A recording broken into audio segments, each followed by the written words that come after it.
something much deeper. Self-respect. One of the greatest mistakes people make with emotionally unavailable partners is believing that more effort will eventually earn more love. If I just explain myself better, if I'm patient enough, if I prove how committed I am, if I love them harder, surely they'll finally see my worth. But relationships don't work that way. Because attraction isn't built on convincing. Respect isn't built on pleading. Healthy love isn't created by sacrificing yourself piece by piece until someone finally appreciates what's left. Real love begins the moment you stop negotiating your value. And that's exactly why walking away becomes so powerful. Not because it changes them, but because it changes you. When you stop chasing someone who continually withdraws, something incredible begins to happen. Your energy comes home. Instead of spending every waking moment analyzing their texts, wondering why they haven't called, trying to decode mixed signals, you finally begin asking the questions that matter. What do I actually deserve? Why have I accepted so little? What kind of relationship would bring me peace instead of anxiety? Those questions are transformational, because every healthy relationship starts with someone deciding they refuse to abandon themselves anymore. The truth is, many avoidant people don't fully understand your value while you're constantly available. Not because you're worthless, but because certainty creates comfort, and comfort often creates complacency. When someone believes you'll always stay, regardless of how they treat you, there's very little motivation to grow. That's human nature. It's true in friendships. It's true in families. It's true in romantic relationships. People often recognize value most clearly when it's no longer guaranteed. Now notice something important. Walking away isn't about making them panic. If your goal is to force someone back, you're still emotionally trapped. You're simply using distance as another form of pursuit. Real walking away is different. Real walking away says, I love myself enough to stop begging for what should be freely given. That's strength. That's confidence. That's freedom. And ironically, that's often the first time an avoidant begins seeing you differently. Not because you've become someone new, but because you've stopped acting like someone who doesn't believe they deserve better. Confidence is attractive. Boundaries are attractive. Self-respect is attractive. Not because they manipulate others, but because they reveal something powerful. I know my worth, and I won't negotiate it. Imagine two people standing outside the same closed door. One pounds on it for hours, begging to be let in. The other knocks once, waits, realizes no one is opening, then quietly turns around and walks toward a better destination. Which person carries more power? The one chasing access, or the one choosing peace? Life rewards the second person, every single time. Because confidence isn't forcing doors open. Confidence is knowing another door exists. One of the hardest truths to accept is this. Sometimes your presence allows someone to avoid confronting themselves. As long as you're always there, always forgiving, always understanding, always giving one more chance, they never have to face the consequences of emotional avoidance. Growth often begins where comfort ends. Sometimes the greatest act of love isn't staying. It's stepping away. Not to hurt them, but to stop helping unhealthy patterns survive. People often ask, but what if they never come back? That's the wrong question. A better question is, what if staying keeps me from becoming the person I'm meant to be? Because here's the reality. Someone returning isn't the victory. Becoming emotionally free is learning that your happiness isn't dependent upon another person's readiness. That's victory. Learning to sleep peacefully without checking your phone every 10 minutes. That's victory. Learning that your confidence survives someone else's rejection. That's victory. When you become emotionally independent, something fascinating happens. You stop fearing endings. And people who aren't afraid of endings create healthier beginnings. Because they no longer settle. They choose. They no longer cling. They connect. They no longer beg. They invite. And there's an enormous difference. If someone truly values the relationship, your boundaries won't scare them. They'll respect them. If someone only valued your endless availability, your boundaries will expose that. Either way, you win, because clarity is always better than confusion. Never mistake temporary loneliness for failure. Loneliness passes. Self-betrayal lasts much longer. Every day you remain where you're tolerated instead of cherished. You're paying a price. Not with money, with confidence, with peace, with time. Time is the one resource you'll never get back. Don't spend years trying to convince someone of your worth while missing opportunities to build a life with people who recognize it immediately. The goal isn't making one person finally appreciate you. The goal is becoming someone who never has to beg for appreciation again. That's an entirely different mindset. Remember this, walking away doesn't guarantee they'll change. Walking away doesn't guarantee they'll return. Walking away doesn't guarantee a happy ending with them. But it guarantees something far more valuable. It guarantees that you stop abandoning yourself. And the moment you stop abandoning yourself, you become impossible to replace. Because people may find someone else who texts constantly. Someone else who waits endlessly. Someone else who sacrifices everything. But they'll struggle to replace someone who knows their worth, protects their peace, and refuses to settle for half-hearted love. That kind of person becomes unforgettable. Not because they chased harder, but because they walked away with dignity. So if you've been waiting for permission to stop chasing, this is it. If you've been waiting for a sign to choose yourself, this is it. Because the greatest relationship you'll ever build isn't the one where someone finally chooses you. It's the one where you finally choose yourself. And from that moment forward, every relationship in your life begins to change. When you're dealing with someone who leans avoidant, one of the most misunderstood dynamics is how your consistency can slowly get reinterpreted, not as love, not as devotion, but as something they can take for granted. At the beginning, your availability might feel like warmth, like reassurance, like emotional safety. But over time, if there are no boundaries attached to that availability, it can unconsciously shift how the other person perceives you. What once felt like mutual effort becomes one-sided access, and access without effort rarely creates respect. Avoidant individuals often struggle with emotional intensity and vulnerability.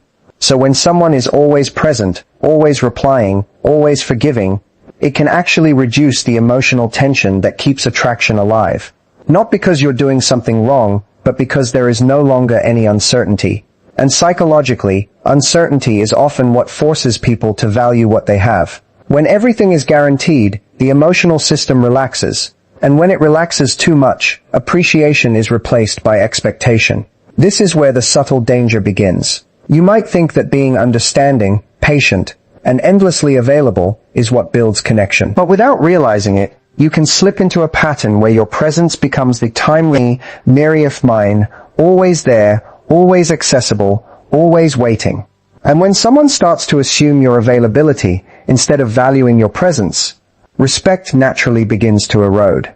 Not because they are intentionally devaluing you, but because human psychology tends to assign higher value to what feels earned, not what feels automatic. In avoidant dynamics especially, this becomes amplified, because avoidant people are already wired to pull back when things feel emotionally heavy. They don't respond well to pressure or pursuit. So when they withdraw and you move closer, instead of creating connection, it often creates imbalance. They feel more space. You feel more anxiety. They feel less pressure. You feel more urgency. And in that imbalance, your role slowly shifts from equal partner to emotional pursuer. The difficult truth is that over-availability doesn't communicate security. It communicates absence of boundaries. And without boundaries, even love can start to lose its shape.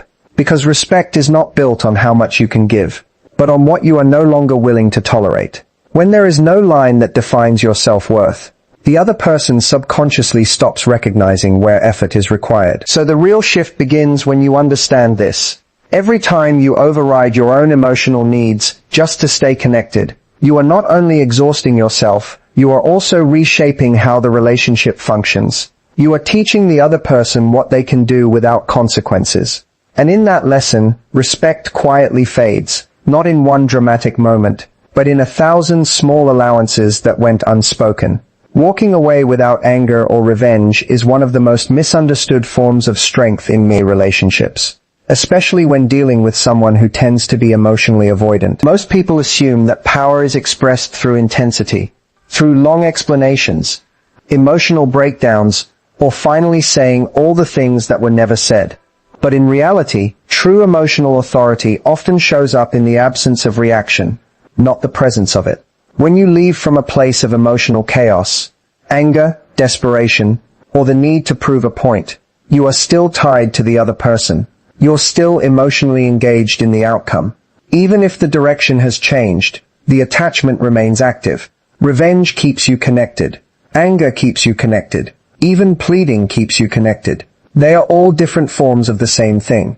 Emotional dependence expressed in different tones. But walking away with calmness is different. It is not an escape, it is a decision. It is the quiet moment where you realize that your peace is no longer negotiable. You don't need to win the argument anymore. You don't need them to understand every detail of your pain.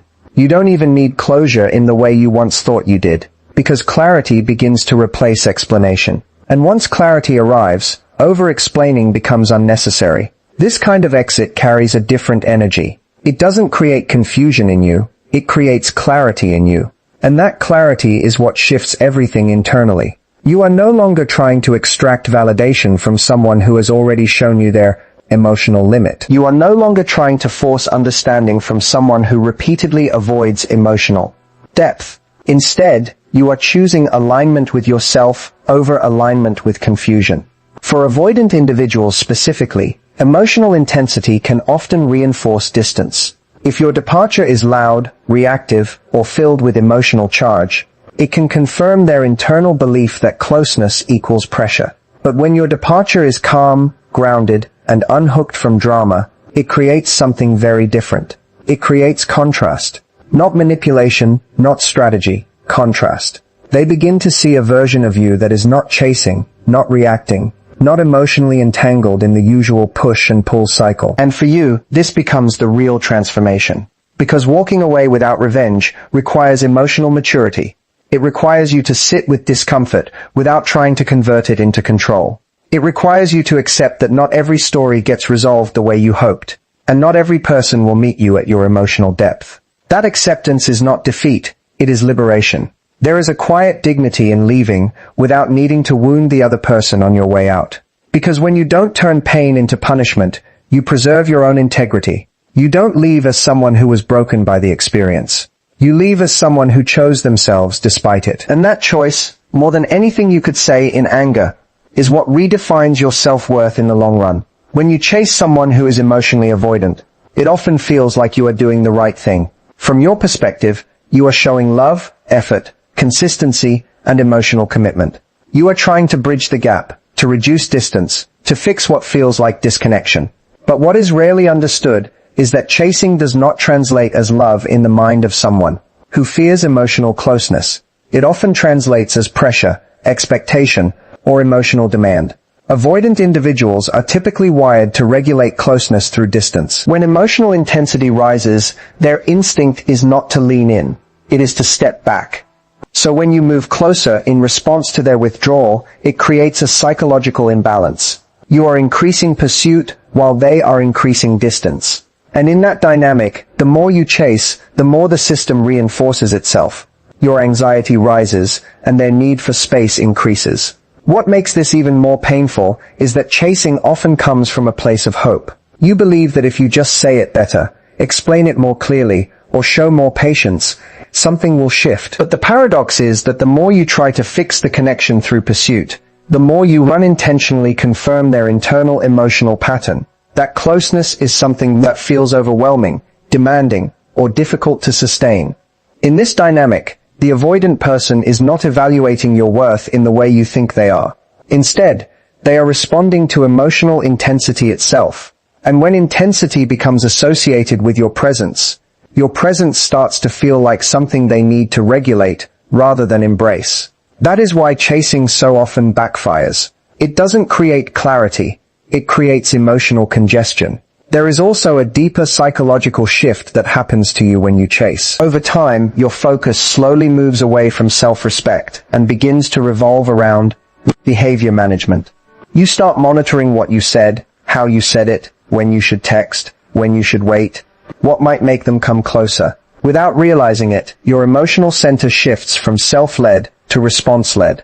You are no longer anchored in your own life, you are anchored in their reactions. And the more this continues, the more the relationship becomes asymmetrical. One person is deciding when to engage and when to withdraw, while the other is constantly adapting, adjusting, and trying to regain balance. That imbalance doesn't just weaken attraction, it weakens your internal sense of identity within the relationship. What is often overlooked is that chasing rarely creates connection, it creates contrast. The more you pursue, the more space the avoidant person feels compelled to maintain.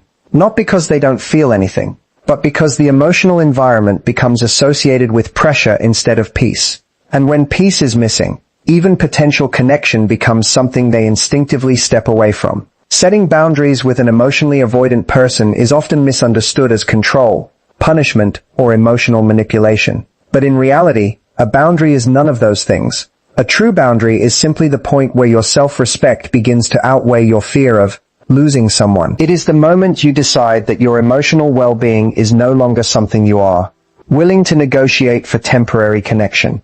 The difference between manipulation and boundaries lies in intention and attachment. Manipulation says, I will withdraw to make you behave differently. A boundary says, I will withdraw because I am no longer willing to stay in something.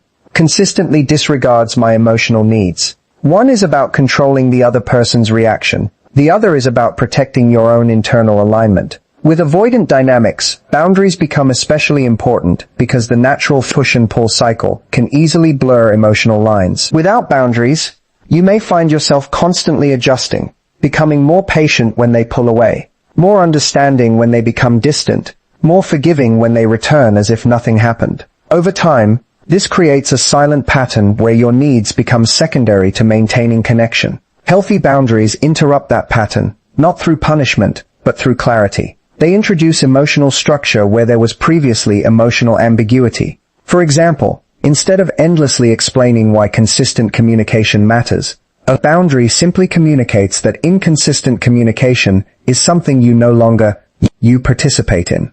There is no argument, no emotional debate, no need to convince. There is only alignment between what you value and how you behave. In avoidant relationships, this clarity is powerful because it removes confusion from the equation. Avoidant individuals often operate with internal uncertainty around emotional closeness. When your behavior is inconsistent, overly accommodating, or constantly flexible, it can unintentionally reinforce that uncertainty. But when your boundaries are clear and consistent, it creates a different kind of emotional signal. It communicates stability, not emotional chasing, not emotional pressure, but grounded self-respect. The difficult part is that boundaries will often be tested, not always intentionally, but through patterns that previously went unchallenged. A delayed response, emotional withdrawal, reappearing without accountability. Each of these moments becomes a subtle test of whether your words match your behavior. And the only thing that gives a boundary its power is consistency. Because a boundary that is stated but not upheld is not a boundary, it is a request. And requests in emotionally imbalanced dynamics are often ignored. But a boundary that is lived becomes information. It tells the other person, without emotion or explanation, what is and is not acceptable in your world. Over time, this shifts the entire emotional dynamic. Not because you are trying to change them, but because you are no longer abandoning yourself to maintain proximity. And in that shift, something important happens. You stop relating to love as something you must earn through endurance, and start recognizing it as something that must also respect your presence, not just your patience. One of the most misunderstood aspects of dealing with an emotionally avoidant person is what actually happens internally when you finally step back and create distance. From the outside, it may look like nothing is happening at all. Silence, no contact, no visible reaction. But internally, distance does something that constant communication never can. It removes emotional anesthesia. When someone is consistently available, consistently forgiving, and consistently present despite inconsistency from the other side, the avoidant dynamic often stays emotionally cushioned. There is no real consequence to withdrawal, no lasting emotional gap that forces reflection. The system remains comfortable, and in comfort, awareness is often delayed. But when you walk away, not in anger, not in protest, but in calm self-preservation,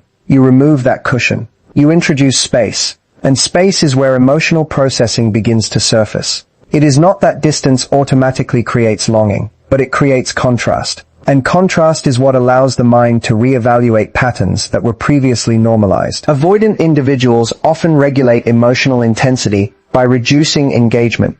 So when engagement is removed entirely, the mind is left with fewer distractions and more internal noise. What was previously diffused through daily interaction becomes more noticeable in its absence. Not necessarily in a dramatic way, but in subtle emotional cues. Curiosity, reflection, discomfort, or recognition of loss of access to someone who was consistently available. However, it is important to understand that this process is not guaranteed, and it is not something you control. Walking away is not a lever to trigger a reaction. It is not a psychological strategy designed to force realization. It is simply the natural outcome of stepping out of an imbalanced dynamic. Whatever they feel, or don't, feel, is secondary to the fact that you are no longer participating in self-abandonment. What often surprises people is that absence creates clarity in a way presence never could. While you were in the dynamic, emotions were entangled with patterns of pursuit, anxiety, overthinking, and intermittent validation. But when you leave, those layers begin to separate. The emotional fog that was created by inconsistency starts to lift, and both sides are left with a clearer picture of what the relationship actually was, rather than what it occasionally felt like. For the avoidant person, this can sometimes lead to reflection, not because they suddenly become different, but because the absence of pressure allows their mind to revisit moments without immediate emotional defense. They may remember conversations differently, reconsider the level of care they received, or recognize the stability that was present without having to engage with it in real time. But the most important shift is not theirs, it is yours. Because in the space they experience, you also experience something equally significant: the return of your own emotional clarity. You begin to see how much energy was spent trying to maintain something inconsistent. You begin to notice how often your peace was dependent on their responsiveness. And slowly, the emotional dependence that once felt normal starts to feel unfamiliar. Becoming the person who can no longer be taken for granted is not about changing your granted, becoming colder, or learning how to play emotional games. It is about a deeper internal shift where your life stops revolving around whether someone chooses you and starts revolving around whether they align with the standards you have set for your own peace. This shift is subtle on the outside, but transformational on the inside. Most people in avoidant dynamics unknowingly build their identity around emotional availability. They become the one who understands, the one who waits, the one who adjusts, the one who gives just a little more time. At first, this feels like love. It feels like loyalty. But over time, it can quietly turn into self-erasure. Because when your entire emotional posture is built around being accessible, you slowly stop asking whether the connection is actually healthy for you. Becoming someone who is no longer taken for granted begins with reclaiming your center. Your attention stops being externally directed and starts returning inward. Instead of asking, why are they pulling away? You start asking, why am I staying in something that requires me to constantly question my worth? That shift in questioning is not small. It changes the entire emotional architecture of how you relate to love. As you begin to invest more deeply in your own life, something important happens. Your emotional dependency naturally decreases. Not because you are forcing detachment, but because your identity is no longer empty when they are unavailable. You have direction, you have structure, you have personal standards that exist outside of their behavior. And when your life has that kind of internal fullness, your energy changes without effort. Avoidant dynamics often rely on imbalance, one person overgiving while the other underengages. But when you become grounded in yourself, that imbalance begins to dissolve. You no longer over-explain. You no longer over-pursue. You no longer overextend just to maintain minimal connection. Not because you are trying to prove a point, but because your emotional system no longer finds that pattern sustainable. This is where respect begins to shift. Not because you demand it, but because you embody something different. You are no longer operating from emotional scarcity. You are no longer communicating through fear of loss. You are no longer available at the cost of your own dignity. And that alone changes how you are perceived. When someone realizes that your presence is not guaranteed, not because you are playing hard to get, but because you genuinely value yourself enough to walk away from inconsistency, the dynamic shifts, not into manipulation, but into clarity. They either step up with real effort, or they fade out naturally. Either way, you are no longer stuck in uncertainty. The most powerful part of this transformation is that you stop needing to be chosen to feel complete. You stop measuring your worth through someone else's emotional capacity. And when you reach that state, your life becomes anchored in something far more stable than attention or validation. It becomes anchored in self-respect. And that is what makes you impossible to take for granted. Again, in the end, the real lesson is not about changing someone who is avoidant, And it is not about learning how to finally make them stay. It is about the moment you stop abandoning yourself just to be chosen by someone who cannot consistently choose you. Walking away is not a tactic. It is a return to self-respect. And when you choose your peace over confusion,